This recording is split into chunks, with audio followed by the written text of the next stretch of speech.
عورتوں کو حقوق ملیں یا نہ ملیں لیکن لائکس اور کمنٹس بہت ملتے ہیں۔ ایک انگریز نے اردو زبان سیکھی، وہ لاہور گیا اور ایک لاہوری سے پوچھا کیا ہسپتال کو بھی یہی سڑک جاتی ہے؟ لاہوری آہو۔ انگریز بہت پریشان ہوا کیونکہ اس نے یہ بولی پہلی بار سنی تھی۔ اس نے ایک اور آدمی سے پوچھا تو اس نے بھی آہو کہہ کر جواب دیا۔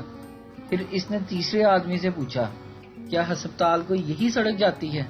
اس آدمی نے جواب دیا جی ہاں۔ انگریز اچھا ٹھیک ہے، اب مجھے بتاؤ آہو کا کیا مطلب ہے؟ آدمی اس کا مطلب بھی یہی ہے۔ دراصل پڑھے لکھے لوگ جی ہاں کہتے ہیں، ان پڑھ آہو کہتے ہیں۔ انگریز بولا اچھا تو آپ پڑھے لکھے ہیں؟ آدمی آہو۔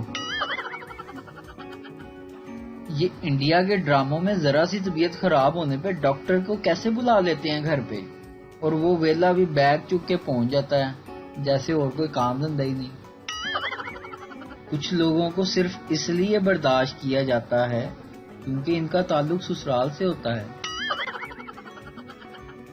کھانا کھانے کے بعد لڑکیاں ٹیشو پیپر سے اتنی نزاکت اور احتیاط سے منہ صاف کرتی ہیں جیسے ان کو اندیشہ ہو کہ ان کے ہونٹ اکھڑ کر ٹیشو پیپر کے ساتھ ہی نہ آ جائیں، اور لڑکے ایسے منہ صاف کرتے ہیں جیسے دیوار پر ریگ مار رگڑ رہے ہوں۔